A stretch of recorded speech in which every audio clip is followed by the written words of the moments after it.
alcançado o Evangelho através desta igreja. Nesses anos tivemos 6 dos nossos que saíram para preparar as suas vidas e estão servindo ao Senhor. E tivemos a bênção também de ajudar outros 8 vindo de outras igrejas e que não possuíam sustento, mas investir nas suas vidas para ir para onde o Senhor quisesse para levar a palavra do Senhor. Então eu me alegro em estar no meio dos irmãos, ainda que denominacionalmente eu não seja do grupo dos irmãos, mas eu me alegro porque a nossa igreja é resultado da visão e do compartilhamento desta visão de outras igrejas. E, portanto, me sinto agraciado pelo Senhor nesta noite, nos momentos que teremos também, em poder compartilhar um pouco com os irmãos daquilo que tem sido a nossa experiência no momento. Porque ali em Califórnia também estamos preocupados com o futuro. Também estamos olhando para o que será da nossa igreja no futuro e o que será do futuro da nossa igreja. Pensando nisto, quero que você abra a tua Bíblia na segunda carta de Paulo a Timóteo, capítulo 1, versículo 12. Segunda a Timóteo, capítulo 1, versículo 12.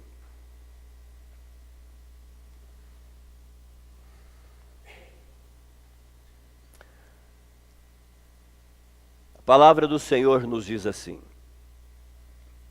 e por isso estou sofrendo estas coisas. Todavia não me envergonho, porque eu sei em quem eu tenho crido.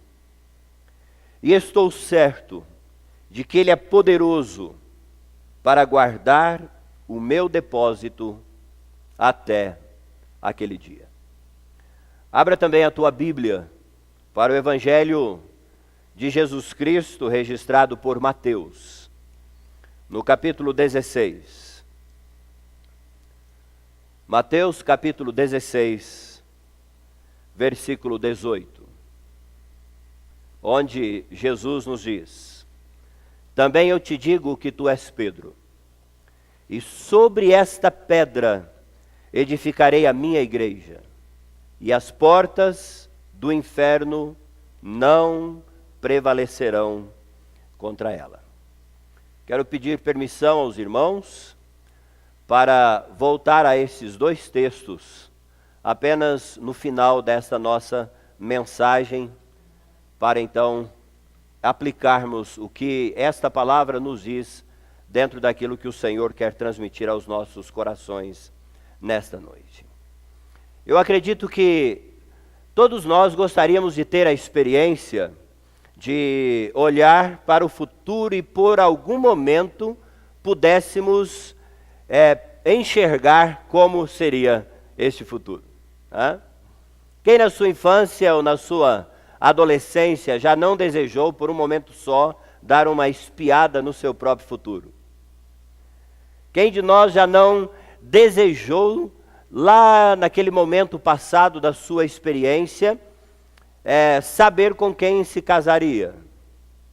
Como seria a sua família? Qual seria a sua atividade profissional? Aonde ele residiria? Filmes foram feitos pensando nesta realidade. Quem nunca assistiu o Túnel do Tempo? Quem nunca assistiu De Volta para o Futuro? Ou seja, a verdade é que as imaginações, elas são férteis no sentido de projetar ou tentar projetar para os nossos olhos uma realidade que está um tanto além daquilo que nós podemos mesmo alcançar. Porém, com o passar do tempo, nós percebemos que isso não é possível. Então nós compreendemos que nós estamos inexoravelmente presos ao tempo presente. E nós não temos nenhum poder sobre os outros tempos da nossa vida. E este visual que a minha esposa, ela muito, digamos assim, perspicaz na sua pesquisa, ela descobriu, e ele mostra exatamente esta realidade. No presente é passado o futuro. O que nós estamos vivenciando agora é o passado daquilo que ontem era futuro. E talvez nós não paramos para pensar como a nossa vida ela está presa ao tempo que nós estamos vivendo.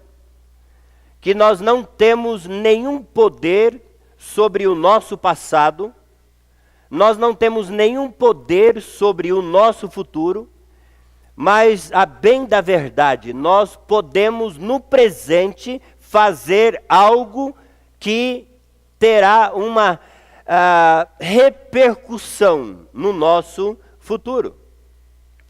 O que é que mais deixa ansiosos que não seja o futuro?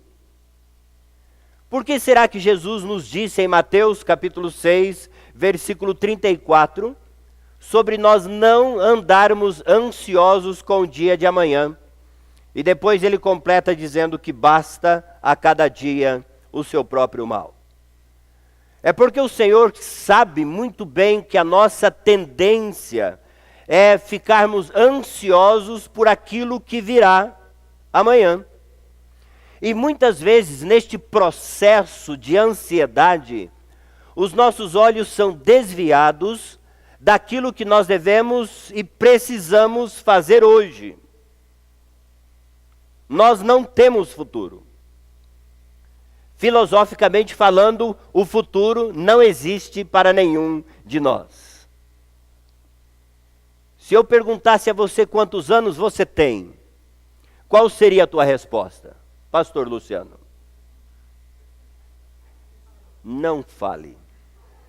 O silêncio te condenou. Mas o que eu digo é que muitas vezes, até mesmo neste cômputo, nós nos perdemos, porque eu, Jaiderson, eu não tenho 50 anos. Eu, Jaiderson, tenho este momento. Eu tive esses anos.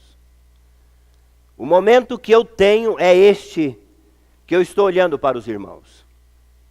O próprio Senhor Jesus diz que nenhum de nós, por mais sábio que fôssemos, poderíamos acrescentar um côvado ao curso da nossa existência. Portanto, de uma certa forma, nós podemos dizer que não existe igreja do futuro. Existe a igreja do presente. Existe o momento em que nós estamos vivendo exatamente neste momento. Nós não temos outro tempo para viver a não ser este que nós estamos hoje. Eu me lembro das conversas do meu pai. Sou filho de missionários entre os índios guaranis no Mato Grosso do Sul. E lembro daquelas rodas em que os missionários assentavam para conversar e eles faziam projeções preocupadas a respeito do futuro. E então eu lembro das palavras sábias da dona Ruth, a minha mãe, que chegava para eles e dizia: vocês estão discutindo sobre o quê? Nós temos coisas para fazer hoje, porque a nossa vida, ela é hoje, e o que ela será amanhã, a Deus pertence e não a nós. E então eu penso que muitas vezes o inimigo tem conseguido desviar os nossos olhos daquilo que nós devemos fazer exatamente no momento em que nós estamos vivendo. E tentando ser um pouco didático aqui com os irmãos, nessa noite eu quero falar sobre este momento da vida da igreja de Jesus Cristo, na qual nós estamos inseridos. Amanhã eu quero olhar um pouco mais para as nossas igrejas no âmbito local aonde elas estão inseridas. E na minha terceira fala, eu quero olhar um pouco mais para as nossas vidas, os servos que Deus tem escolhido para servir a Ele na igreja que pertence ao Senhor. Quando nós olhamos para a palavra de Deus, nós vemos que a palavra de Deus, ela sempre nos estimulou a lermos o tempo que nós temos para sabermos o que fazer neste tempo. Esta é exatamente a ideia do texto que os irmãos têm adotado como o texto básico deste encontro. Quando fala dos filhos de Issacar, primeiro livro das Crônicas, capítulo 12, versículo 32. Os filhos de Issacar, eles eram sábios, porque eles sabiam ler o tempo e saber o que fazer em Israel. O que a palavra de Deus está dizendo exatamente de que eles conseguiam fazer uma leitura do momento em que eles estavam vivendo e saber quais eram as atitudes que Deus desejava. E é importante, eu creio que os irmãos lembram do contexto em que a nação estava dividida, os reinos ainda não haviam se juntado, Davi havia sido eleito ou consagrado rei em Hebrom, e ainda uma parte de Israel seguia o filho de Saul. E então aqueles irmãos de Israel, eles souberam analisar as circunstâncias e os momentos para saber aquilo que deveria ser feito. Em Lucas capítulo 12, versículos 54 ao 56, o Senhor Jesus adverte aquele grupo de pessoas que eles sabiam olhar para o tempo e dizer que haveria de chover ou não, mas eles não conseguiam olhar para os acontecimentos e também saber quais as atitudes que eles deveriam ter. Em Romanos capítulo 13, no versículo 11, o apóstolo Paulo diz, olha, já é hora, já é tempo de vocês se despertarem do sono, já é tempo. E Paulo diz, olha, eu estou escrevendo isso a vocês que conhecem o tempo. E eu estou falando aqui a pastores. Vocês sabem que a palavra que o apóstolo Paulo usa ali para tempo, não é a palavra cronos, é a palavra kairos ou kairon. O que o apóstolo Paulo estava usando a palavra para falar de momento certo, momento oportuno. Paulo não está falando de tempo cronologicamente falando, mas Paulo está falando de situações que estão se desenhando ao redor daqueles irmãos e que eles que conheciam este tempo, eles deveriam saber que tipo de atitude, de procedimento que eles deveriam ter naquele tempo. Primeiro aos Tessalonicenses, capítulo 5, versículo 1. O apóstolo Paulo fala a mesma coisa e ali Paulo usa as duas palavras, a palavra cronos e a palavra kairos. E ele usa essas palavras justamente para mostrar que em determinado tempo nós precisamos saber quais são as atitudes que nós devemos tomar. Há pouco tempo eu estava lendo ouvindo uma mensagem do pastor Jeremias Pereira, pastor da 8ª Igreja Presbiteriana em Belo Horizonte. E ele falou a respeito de um diálogo que ele teve em 1995 com o já falecido e tão conhecido Russell Shedd. E então ele perguntou ao pastor Russell Shedd sobre o que seria da igreja brasileira nos próximos 10 anos. Isso já faz 23 anos. E então Russell Shedd diz que a visão do futuro da igreja passa pelo debate hermenêutico. Ou seja, de acordo com a interpretação que você tem das Escrituras, você dirá qual é o futuro da igreja. Ou seja, o pastor Russell Shedd estava chamando a atenção para a própria palavra de Deus. E portanto, quando nós olhamos para a palavra de Deus, nós podemos perceber que nós temos um referencial seguro de revelador a respeito da igreja e a respeito do futuro. Alguém já disse que a palavra de Deus, ela é o nosso binóculo através da qual nós podemos visualizar os tempos, visualizar todos os momentos. Quando Paulo escreve a Timóteo, no capítulo 4, versículo 1 a 3, Paulo fala de um momento em que alguns se apostatariam da fé, por dar ouvidos a espíritos enganadores, a ensinos de demônios. Na segunda carta a Timóteo também, no capítulo 3, versículo 1 ao versículo 7, o apóstolo Paulo nos fala como seria o contexto social do mundo nos últimos tempos. E o que nós podemos perceber é que este próprio contexto social tem uma profunda implicância na própria vida da igreja. No livro de Apocalipse, as igrejas de Laodiceia, de Filadélfia, o que nós temos é que a palavra de Deus, ela é para cada um de nós esse referencial seguro, através do qual nós podemos fazer uma leitura do tempo e perceber quais são as ações que Deus quer que cada um de nós tenha no seu tempo. Talvez o nosso grande problema seja: quando é o futuro? Ou quando é esse futuro? Em Romanos capítulo 13, a partir do versículo 11, o apóstolo Paulo, ele traz esta ideia. Eu gostaria que você, se pudesse abrir a sua Bíblia ali. Em Romanos capítulo 13, Paulo diz a partir do versículo 11: E digo a vós outros que conheceis o tempo, já é hora de vos despertardes do sono, porque a nossa salvação está mais próxima do que quando no princípio cremos. A nossa salvação está mais próxima, Paulo diz. Mas observe há quanto tempo Paulo disse isso: a nossa salvação está mais próxima.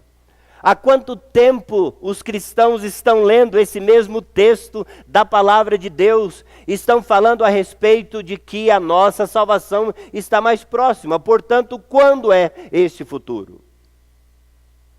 Quando nós olhamos para a experiência dos servos de Deus, revelada na palavra de Deus, nós percebemos que eles viviam na expectativa deste futuro. Mas a vivência na expectativa do futuro afetava diretamente a vida no presente. A visão que eles tinham afetava o momento em que eles estavam vivendo. Deixa-me dar um exemplo disto. E ao falar isto, creio que posso ser contestado por alguns irmãos. Não faz mal nós sermos contestados por aquilo que é periférico nas Escrituras. Mas quando você olha para Atos capítulo 1 em diante, você percebe a igreja naquela vivência do futuro, vendendo tudo aquilo que eles tinham, distribuindo os bens entre todos e ajudando-se mutuamente. Mas se você continua lendo o livro dos Atos dos Apóstolos, você verá que logo a seguir houve uma grande fome e a igreja de Jerusalém passou por grandes necessidades. Ao ponto que o apóstolo Paulo fez uma coleta em outros lugares para trazer aquela ajuda das igrejas gentílicas para abençoar a igreja de Jerusalém.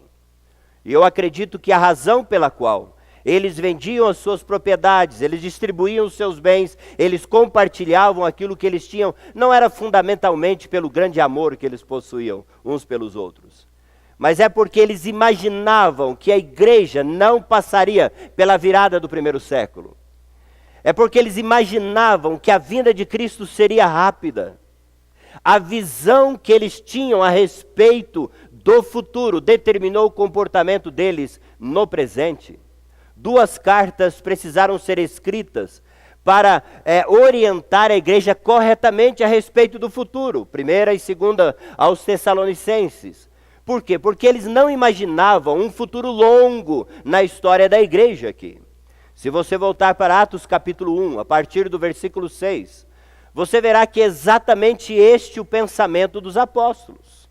Quando Jesus fala sobre o derramamento do Espírito Santo, que eles deveriam ficar em Jerusalém, os apóstolos então dizem: Senhor, será neste tempo em que o Senhor restaurará o reino a Israel?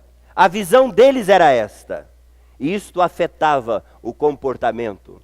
E aqui eu quero trazer para o nosso foco aqui e dizer para os irmãos que eu creio que a grande preocupação que nós precisamos ter em qualquer momento, quando nós falamos para o futuro da igreja, é exatamente que tipo de igreja que nós estamos preparando para o futuro.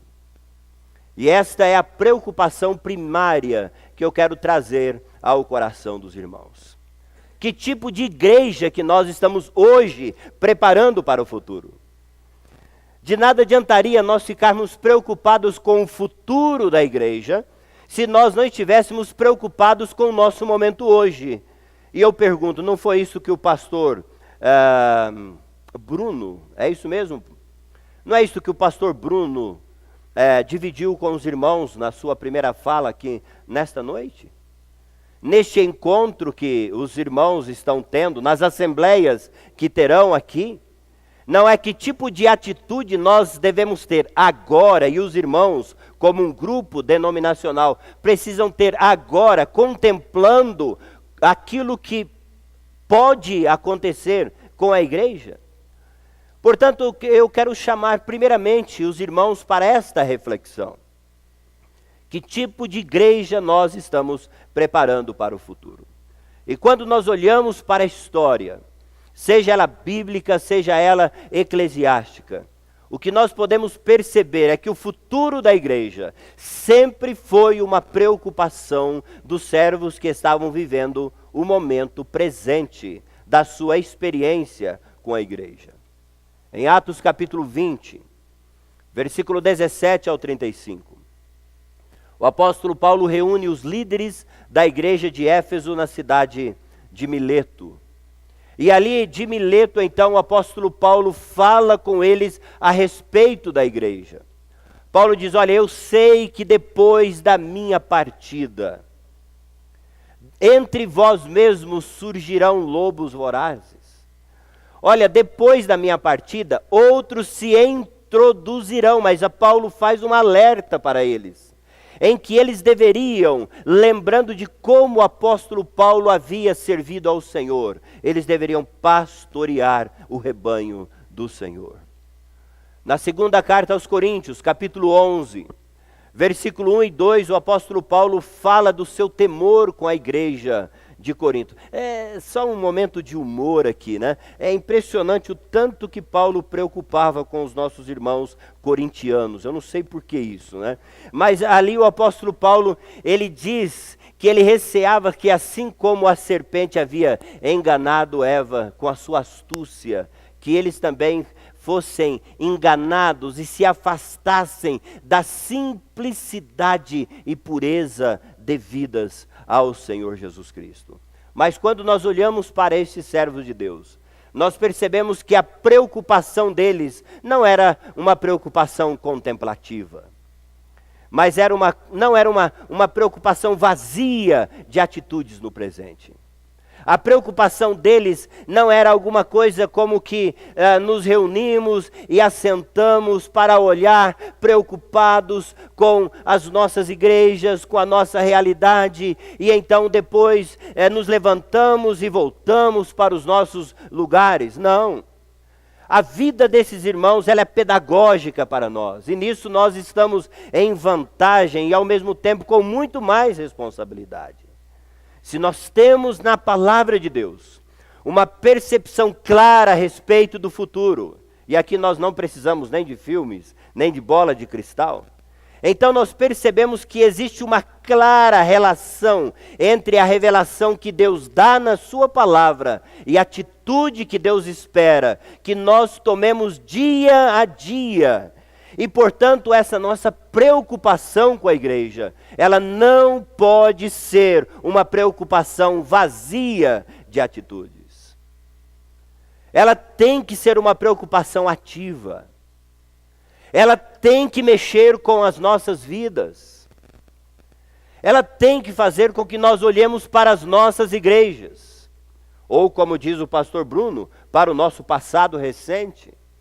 Olhar aquilo que tem acontecido conosco, e cada um pode aplicar a realidade de onde você tem vindo, ou a realidade de grupo, e ver quais são as atitudes que Deus espera que cada um de nós tome, para que construamos no momento uma igreja forte, vigorosa, que representa verdadeiramente a igreja de Jesus Cristo, aonde o Senhor tem colocado cada um de nós. Aonde Ele tem plantado uma igreja que representa a sua igreja ali naquele local. Não adianta nós muitas vezes nos preocuparmos se nós não estivermos dispostos a agir. A preocupação com o futuro precisa nos levar a nos mexer. A preocupação que o pastor Bruno revelou, eu li, viu, pastor? A sua palavra como presidente. A preocupação que o pastor Bruno revela com o chamamento para o ministério é a preocupação que nós temos também, vivenciando essa experiência no seminário Instituto Bíblico Maranata. Vendo que a cada módulo, como é o nosso caso ali, nós temos um número menor de candidatos como era em anos anteriores. Quando olhamos para os nossos apartamentos, 17 apartamentos disponíveis, e vimos que no final do ano passado quase todos eles foram esvaziados de alunos casados que saíram para o ministério, e apenas 2 casais de alunos que estão ali preparando. Quando olhamos para o dormitório e vemos um dormitório com a capacidade de pelo menos para 50 a 60 rapazes e moças, e vemos um número aí talvez de 28 rapazes e moças. Quando nós olhamos para a igreja de Jesus Cristo e recebemos ali pedidos de igrejas dos mais diferentes lugares, procurando servos e líderes, e nós não temos para enviar. E com o meu jeito alemão, da minha origem, então um dia eu disse para um pastor amigo meu, eu não estou entendendo por que você está ligando pedindo candidatos para o ministério. Aí ele falou, mas por que você está dizendo isso, Jair? Eu falei, porque o senhor nunca enviou um aluno para cá. E o senhor acha que seria justo e ético da nossa parte, que temos recebido alunos que vêm de outras igrejas, desviarmos esses alunos das suas igrejas, para então satisfazer a igreja do senhor ou o grupo do senhor que nunca mandou um aluno para cá? Às vezes você precisa de dar um choque de realidade na pessoa para ela começar a perceber que existe alguma coisa que eu preciso fazer, porque não adianta depois, como diz o ditado popular, chorar o leite derramado. Você precisa cuidar do leite enquanto ele está fervendo. E não adianta querer agradecer que Deus está multiplicando, porque o volume está aumentando, porque se você não desligar o fogo, o leite vai derramar e você vai perceber que ele diminuiu. E é por isso que nós precisamos ter atitudes no momento. Pastor Roberto Orr, no livro Liderança que Realiza, não sei se os irmãos conhecem ou já leram esse livro, ele conta a história de um funeral que ele foi, e ali então estava o corpo daquele missionário grandemente usado por Deus, e ao lado daquele corpo havia o par de sapato vazio do missionário. E ali no sapato havia um cartaz escrito: quem vai calçá-lo? Isto pode até ser uma visão que seja impactante, mas é uma visão que não tem nenhuma relação de sabedoria com alguém que olha para o futuro. Porque se aquele líder é empenhado grandemente em ser usado por Deus na sua vida, tivesse pensado no futuro, ele teria preparado alguém para calçar o seu sapato antes que o sapato ficasse vazio. Mas a minha pergunta é, será que isso não tem sido muitas vezes uma realidade nossa em termos de liderança com as nossas igrejas? Em preparar pessoas para o momento da substituição? Será que muitas vezes isso também não esteja retratando exatamente a atitude nossa com os nossos próprios filhos? Há poucos dias eu li um texto escrito pelo pastor e reverendo Hernandes Dias Lopes, e o texto está aí na tela, os irmãos podem acompanhar. Ele fala sobre os perigos da segunda geração. Ele diz: a cada 3 gerações, a igreja corre o risco de entrar num processo de secularização e abandono da fé. A geração que saiu do Egito morreu no deserto. A geração que nasceu no deserto entrou na terra prometida. A 3ª geração já não mais conhecia o Senhor. Talvez nossos avós foram mais comprometidos que os nossos pais. Talvez os nossos pais foram mais comprometidos do que nós. E se nós não tivermos o cuidado de nossos filhos e netos, poderão viver de uma forma secularizada. Os filhos do sacerdote Eli não conheciam a Deus, embora fossem sacerdotes. Os filhos do piedoso profeta Samuel afastaram-se de Deus, e por isso o povo de Israel pediu um rei e esqueceu-se do Senhor. Precisamos nos esforçar para que nossos filhos conheçam a Deus, que os nossos netos herdem uma igreja viva e cheia do Espírito Santo. E quando o pastor Hernandes escreveu esse texto, eu acredito que, ainda que ele não tenha declarado, mas a sua mente estava no livro de Juízes, capítulo 2, do versículo 6 até o versículo 7. Quando fala de toda aquela geração que havia sido sepultada e recolhida, e levanta uma nova geração que não conhecia a Deus e que não tinha ouvido dos seus grandes sinais que haviam feito. Eu fico impressionado quando eu leio aquele texto. Como uma geração não conhecia Deus, como uma geração nunca tinha ouvido dos feitos poderosos de Deus. Mas permitam-me dizer, que filhos nós estamos preparando para o futuro? Qual a influência que nós, como servos de Deus, estamos tendo sobre aqueles que estão mais próximos de nós? De tal maneira que eles amem ao Senhor como nós amamos, ou pelo menos achamos que amamos. Que eles temam ao Senhor, que eles olhem para a igreja de Jesus Cristo e vejam que não há outro lugar para que eles vivenciem sua experiência que não seja na igreja. Que almejar o episcopado é uma excelente coisa. A cada dia que passa, os filhos de pastores e missionários cada vez menos desejam o ministério. E eu quero falar um pouco sobre isso, Alexandra também falará na sua fala com as irmãs. A cada dia que passa, aqueles que entram no seminário, muitas vezes são pessoas que vieram de um mundo convertido, é verdade, mas a cada vez menos são filhos daqueles que consagram as suas vidas. Talvez porque também vem as pancadas que os seus pais levam na igreja, e talvez não desejam aquilo para si. Talvez vejam a vida que vivem e talvez desejem uma melhor coisa. O pastor fez uma oração e eu me identifiquei com a oração. É gostoso quando você ouve uma oração e você identifica com as palavras de quem ora. A nossa sociedade precisa de profissionais que temam ao Senhor. A nossa sociedade precisa de pessoas que façam da sua vida um ministério. Ainda que não estejam diretamente ligados ao ministério, mas que façam da sua vida um ministério.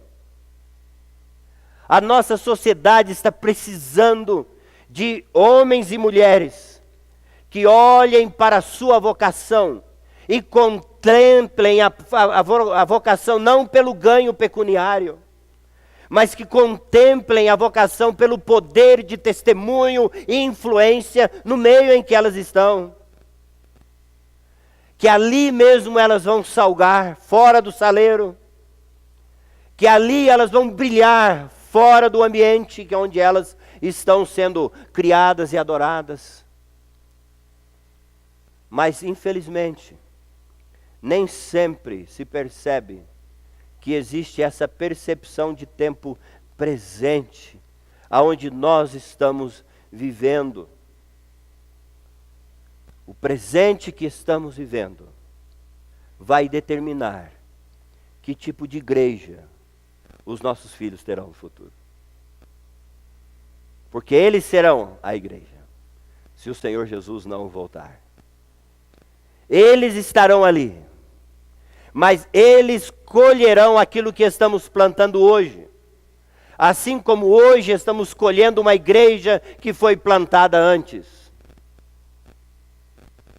As igrejas e as experiências que os irmãos estão tendo e que foram reveladas de uma forma muito minúscula aqui pelo irmão que se levantou. Hoje essa realidade que os irmãos estão colhendo também foi a experiência de outros grupos denominacionais que precisaram acordar e dar um up na sua realidade e para perceber o que poderia ser feito. Amanhã queremos falar um pouco mais a esse respeito com os irmãos. A palavra de Deus, ela nos adverte que nós não podemos nos assentar sobre uma posição que nós adquirimos como se nada nos atingisse. A palavra de Deus, ela é pedagógica. 1 Coríntios capítulo 10, Paulo fala exatamente isso à igreja de Corinto. Eles olhem, lembrem que os nossos pais, todos eles, estiveram sob a nuvem, todos eles passaram pelas águas, todos eles beberam de uma mesma pedra espiritual, todos eles comeram de um mesmo manjar espiritual, mas Deus não se agradou da maioria deles. A palavra nos adverte que não podemos nos assentar sobre, quem sabe, aquela ideia de que nós somos igreja de Deus e que em algum momento o Senhor fará alguma coisa pela sua igreja, porque na verdade a atuação do Senhor é através de cada um de nós. Quantas igrejas já fecharam as suas portas? Em Apocalipse capítulo 2, versículo 5, o Senhor Jesus diz à igreja de Éfeso: lembra-te de onde caíste, senão eu venho contra ti, e eu removerei o teu lugar do canteiro. Lembra-te de onde caíste. Quantas igrejas já fecharam? Aliás, a única razão que uma igreja mantém as suas portas abertas, ou as suas portas abertas, é enquanto ela cumpre a missão de Jesus aqui neste mundo. Senão ela não serve para absolutamente nada.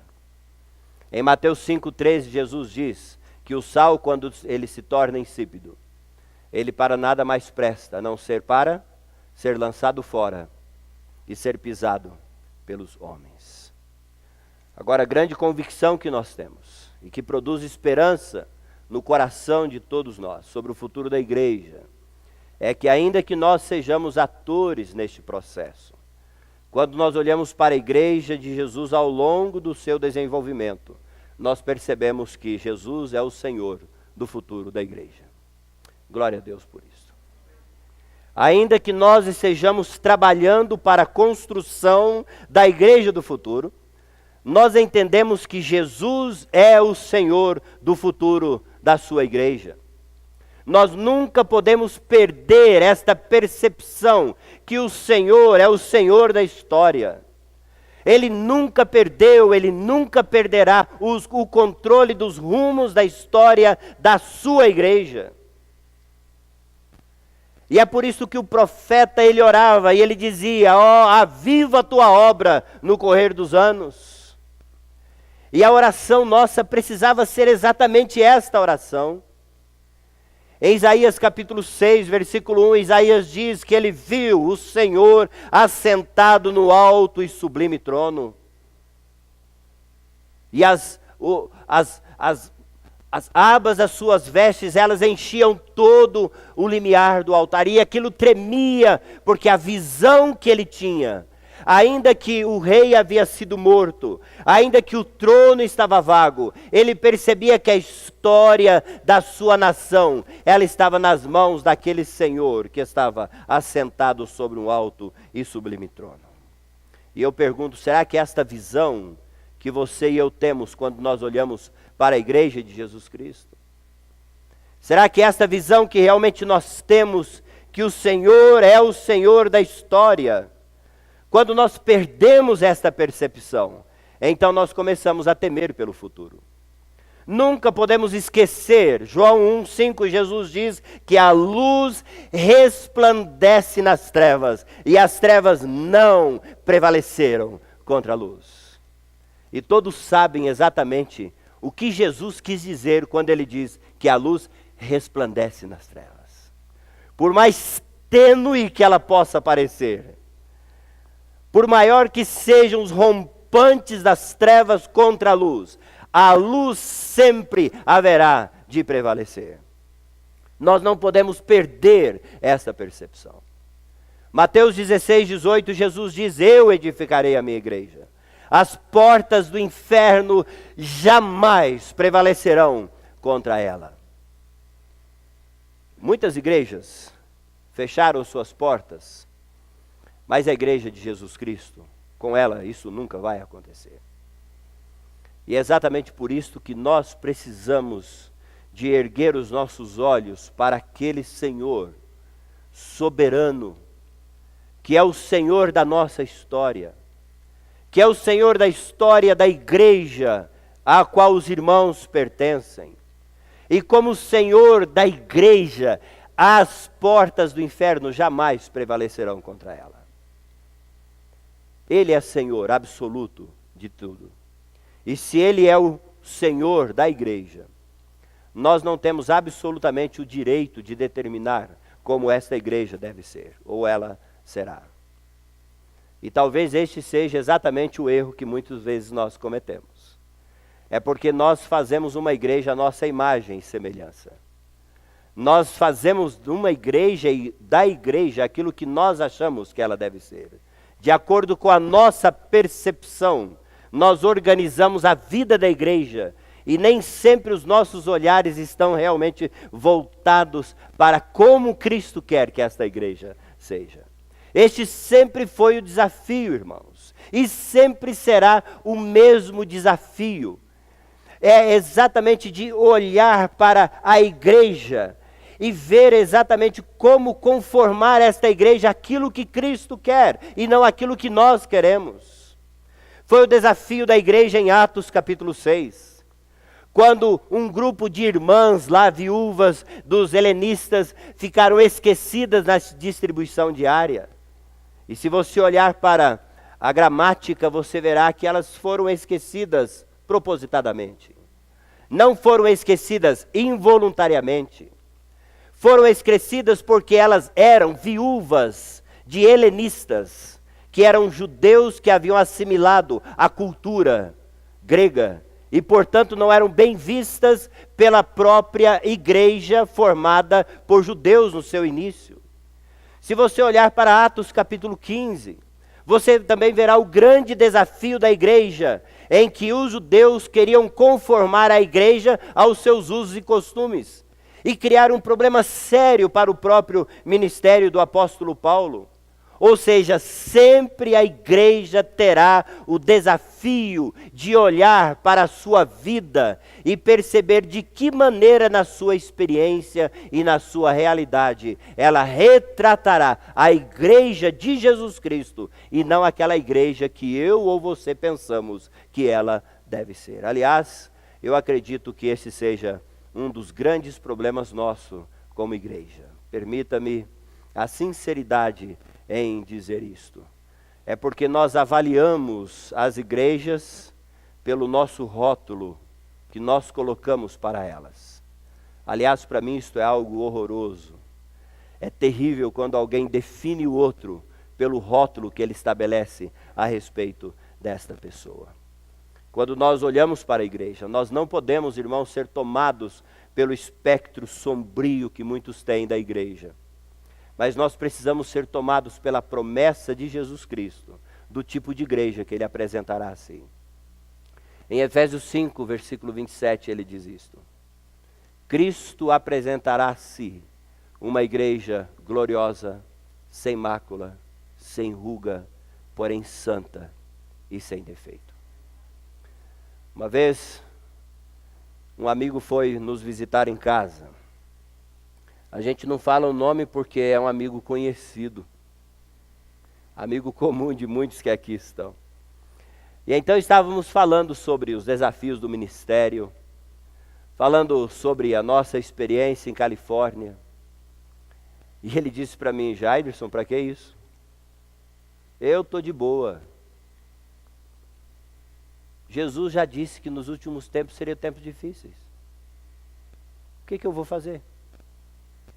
Eu vou, prego, volto para casa, quem quer ouvir, ouviu. Quem não quer, não ouviu.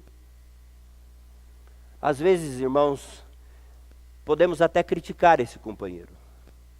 Mas muitas vezes nós somos afetados por aquilo que é chamado de determinismo eclesiástico. E nós esquecemos que o Senhor quer que no nosso coração arda o desejo de trabalhar e despeito pelos rumos que a igreja está tomando ao nosso redor. Eu vou amar a igreja, eu vou trabalhar por esta igreja, crendo que não sei como, mas lá naquele dia, a igreja que será apresentada por Jesus, a si mesmo, é uma igreja gloriosa, sem mácula, sem ruga, porém santa e sem defeito. Então, a despeito dos rumos que a igreja tome, Cristo é o Senhor da igreja. A despeito dos rumos que a igreja tome, você é alguém que Deus levantou para ativamente trabalhar no tempo que se chama hoje, para construir uma igreja preparada para enfrentar os desafios do mundo na qual ela está inserida. E aqui então, eu quero voltar aos dois textos que eu disse no início. O apóstolo Paulo diz em 2 Timóteo capítulo 1, versículo 12, eu sei em quem eu tenho crido. E eu estou bem certo de que Ele é poderoso para guardar o meu depósito até aquele dia.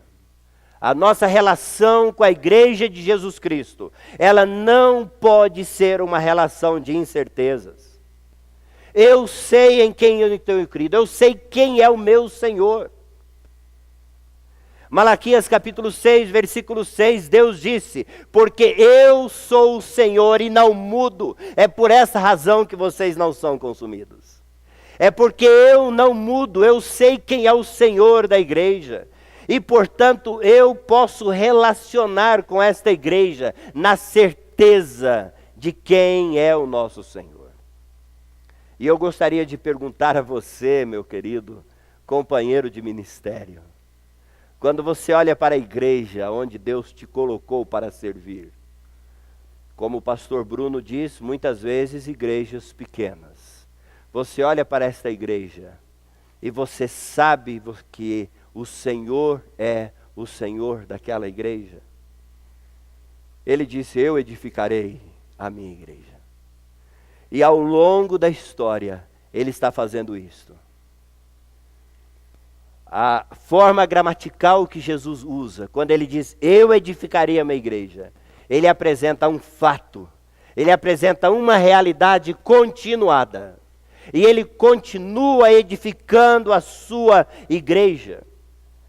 E é por isso que eu também posso dizer que eu estou bem certo de que Ele é poderoso para guardar a sua igreja até aquele dia. Ele é poderoso. Portanto, o sentido é que Ele pode realmente, com o seu poder, sustentar a sua igreja. Em Judas, no versículo 1, Judas diz que o Senhor é poderoso para nos guardar, livre de corrupções. E a palavra guardar traz a ideia de conservar. A igreja ela é preservada, conservada pelo Senhor ao longo da sua história. E não há absolutamente nenhuma ação humana que prevaleça contra a igreja do Senhor Jesus Cristo. Portanto, queridos irmãos, sirvamos ao Senhor com alegria. Sirvamos ao Senhor com ousadia. Sirvamos ao Senhor com coragem, aonde o Senhor tem colocado cada um de nós, sabendo que o Senhor está preparando a sua igreja, através da tua vida, através da minha vida. Que Deus nos abençoe.